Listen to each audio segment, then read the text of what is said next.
Hi, I'm Hui, and this is Lauren, and welcome to our first episode of Historic Reservations, where we're looking at adaptive reuse of historic buildings through San Antonio's restaurants and food culture. Today we're here at Tre Trattoria by Chef Dady, here in the historic Beretta Hops House, located on the old Lone Star Historic District.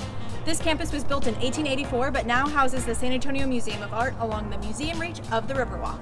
And the Beretta Hops House is where they used to make the wooden beer barrels. When Tre moved here in 2018, it made people like me turn into barrels when I ordered too much pan-seared potato gnocchi with mushroom bisque and Nutella 3 eggs. That's because Tre Trattoria is a Tuscan hillside-inspired Italian restaurant. But now, let's take it to the table. Hi, I'm Shannon Miller. I'm the director at the Office of Historic Preservation at the City of San Antonio, and I'm here at Tre, one of my favorite spots in San Antonio, with Jason Dady, chef and owner. Jason, thanks for having us today. Of course. So we want to talk a little bit about Tre and about your vision and why you're here and really what it means to you to be in a historic place like the San Antonio Museum of Art. You know, I've been trying to get in this location for a long time. Oh, really? You know, I've been trying for probably at least 7 years to figure out a way, and I think, you know, once you're here, you can see why. You know, you're on obviously the museum reach and on the Riverwalk, but really the building is what brought us here. And being that it is a historic property was something that we wanted to do our very best to really capitalize on, but also make sure that it was showcased in a proper fashion. So what do we have here? Today? We don't want to let the food get cold. Well, we start, you know, it's a classic, you know, Tre Trattoria, Tre being our third restaurant that we had opened. Trattoria loosely translating to casual neighborhood restaurant. So Northern Italian cuisine. So today we're just starting with a little bit of our kind of signature antipastis that we have here, which are the white beans with gremolata. We've got a little bit of toasted farro with walnuts, walnut vinaigrette, and mint. We've got some of our golden beets here, which are kind of one of the signatures. And then we're dropping off here right now, which I think is one of the signature dishes of the restaurant, is our cast iron kind of flatbread style pizzas. And that really all translated from, we didn't have a wood burning oven at the original location. We don't have a wood burning oven here, but we wanted pizza on the menu. And so we formulated kind of a recipe to use cast iron pans. And I, you know, did a bunch of research and found this one little, you know, spot in Italy that had done some cast iron style pizzas, and so it turned out to be great. This one just happens to be tomato soppressata, pepperoncini, red chili flake. That's the one dish here that I probably order every time that I'm here.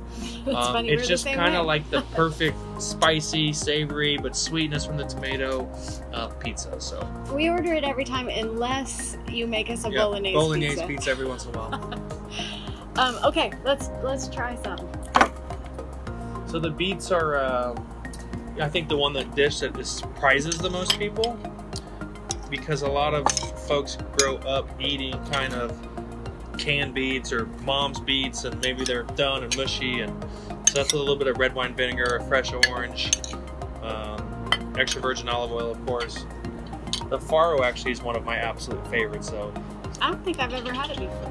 I think I cooked with farro one of my first jobs in San Francisco, and when we came to San Antonio, we couldn't really find it anywhere, and so we worked really hard to make sure that we could, you know, have our vendors bring it in. Yeah, I'm gonna get you a piece of pizza. Perfect. The key is it has to go straight across. If it sags a little bit, you send it back. I'm with you. Okay. Send it back. Awesome. So, it's great stuff. You know, it's just great being out here on the patio, especially here at Sama. It's just got a great vibe. You know, this house or this building is considered the Beretta House or the Beretta Hops House. Mm-hmm. So it was originally the building when the Lone Star Brewery was a full functioning brewery, is where they stored all of the hops to make the beer. And I think that in itself is just this cool, amazing story. And being kind of tucked behind the museum, it just gives this, you can't compare it to anything else. I really feel like this restaurant's very unique and special for San Antonio because there's really nothing else like it. So were there challenges? I mean, it's a small kitchen, obviously. Yeah. Like, what kind of obstacles did you have? Well, first and foremost, it is a historical building, which poses a little bit of challenges on making entry points and exit points of, putting holes in the ceilings or the walls or the windows or whatever that might be. So it's about a quarter of the size of our old kitchen. So we had to tailor the menu down just a touch, which was actually probably a good thing. But it's an all-electric kitchen, which is incredibly unique for a full-blown restaurant with the volume that we do to have just all-electric equipment. And so we had to work very hard in order to write a menu that made sense, that was what I kind of consider to be low-temperature cooking. Instead of grilling or searing, big steaks or big pieces of fish, we just use it a little bit different equipment, but at the end of the day, the texture and the quality that we're doing is no different than what we would be doing with a full-blown gas kitchen. Interesting. Yeah, it's a little bit different. So what's the capacity? Like, how many people do you serve? Our patio can seat about 60 people, or it can do standing room hors d'oeuvre parties, which we have kind of a little mixer going on tonight. It can easily do 100 to 120 people out here as far as that style. Inside we have about 80 seats. So the old Tre had about 120 seats and could seat about 100 as well. So to be up in volume with, taking away 30% of your seating volume but adding 30% of revenue has been quite a blessing for us. Yeah. And a lot of that has to do with it being at the San Antonio Museum of Art and having this great patio right on the Riverwalk, of being, folks that are coming to the museum on Tuesday night for free night with their family, and they can pop in and grab a pizza and a pasta, or, folks that are here traveling and they come to the museum for lunch and they have a place to grab a bite to eat. I mean, for so long you came to the museum, there was no place to eat or grab anything, and so we're really, I think, providing a service and for the museum as well in order to kind of take care of their guests. So obviously you have how many other restaurants? 7,000. No. Yeah. We have six restaurants here in San Antonio, and then our catering company. Are any of the others in historic buildings?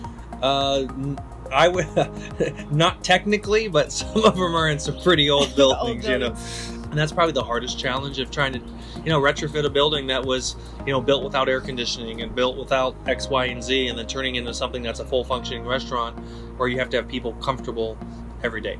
Yeah, that makes sense. Yeah. So talk a little bit more about this building. Okay. Like, what were some of the architectural features or elements in the building that you really valued or tried to highlight?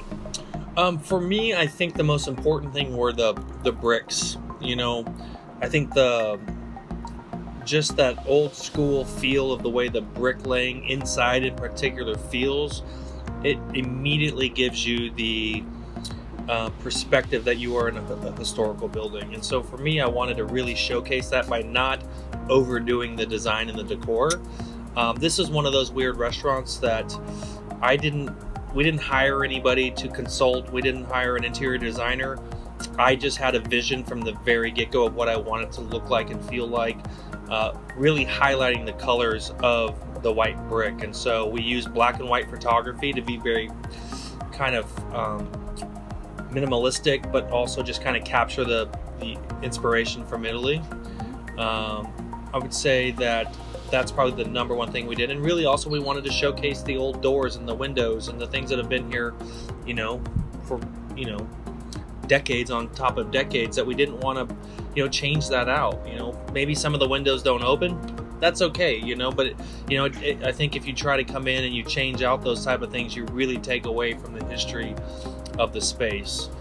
We did have to work quite a bit on acoustics, and which I think is the challenge in any restaurant, True. But we found this amazing textured, it's actually refurbished blue jeans. It's all refurbished denim. Interesting. And it's kind of like a little 1-inch thick kind of mat that we put on both sides. So the restaurant's split into two sides. You've got where the hops actual storage came in. There's an old set of doors at the very top that it would come down the chute and drop in. And then you've got this other side of the room, which is a little bit of a lower ceiling area. So we put that sound buffer in both rooms, and you cannot imagine the difference that it made from one day to the next, as far as how it really helped buffer the sound without taking away from the feel of the location. I'm gonna have to look at it now. Yeah. I don't think I've even noticed it. It makes me curious now.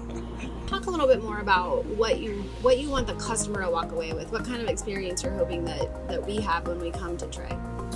I think the most important thing for me when people walk in the door, they're trusting you with their night out. They're trusting you with the experience, which is in every restaurant, every day thing to address and pay attention to.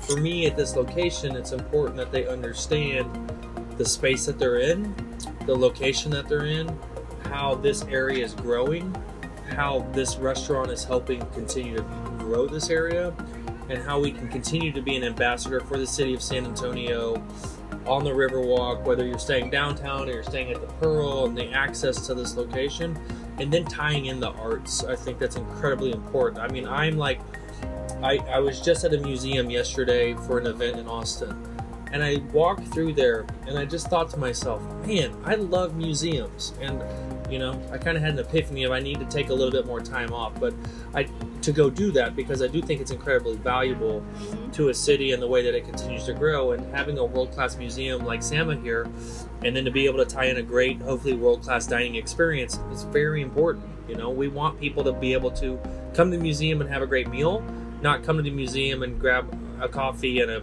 prepackaged sandwich and be like bummed because they couldn't enjoy one other aspect of that experience. Yeah, no, it's a great point. And it kind of leads me to another question that is, obviously we're interested in historic buildings and historic preservation, and you talked about visual arts and we're enjoying culinary arts here. Like, what do you think? Do you think there's kind of a connection? All of those things kind of work together? And I think that there are always anything that can be broadly painted with a brush, pun intended, that's art is related in some sense, and you can't ever put your finger on it, but it's attached in some way. Whether that's for me, a lot of it would be like if I'm here working and maybe it's the middle of the afternoon and I've had a busy lunch service and I know I have a busy dinner service, but I need to decompress a little bit. I love to just walk the museum, to decompress. But also you get random artists have the tendency to get inspiration from the most random places of all, and you don't know when they come or why they come. But being able to walk through the museum and just look at the history of the Egyptian art here, like, that's what I love. But you never know how that's going to trigger something of something new and creative.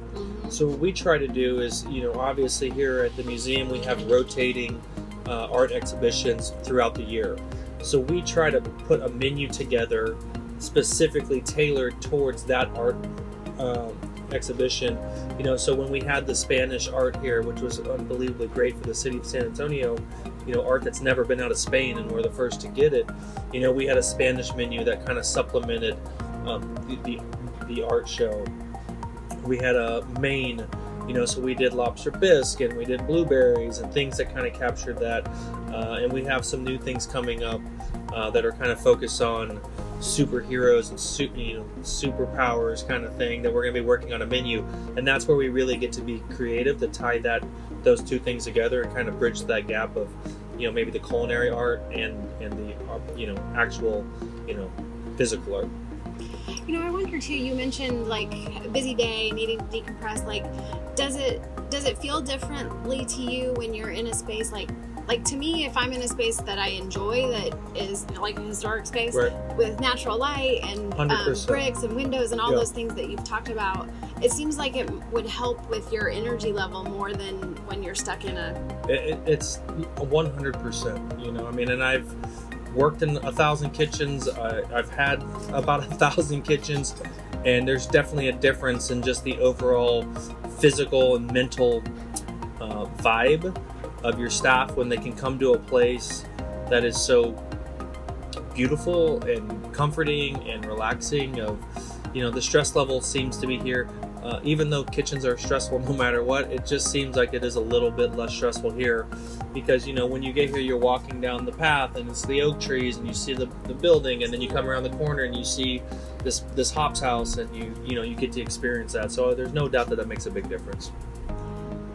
I think that sounds like an awesome way to end. The food, of course, is wonderful. It always is. Thank you. Love coming to Tre. Don't ever close. Right. We're here for the long haul. Okay, Yeah. good to hear. Thank you very much for having us. Appreciate it. Thanks for having us, Chef Dady. I hope you all had fun and learned a little something about your city. And I hope Shannon brings some leftovers back to the office. And that you guys join us next time for HPTV. Oh, and if you know of a great restaurant in a historic building, Or just a restaurant that's been in your community since forever, like a legacy business, then leave a comment and we might just have to book a historic reservation.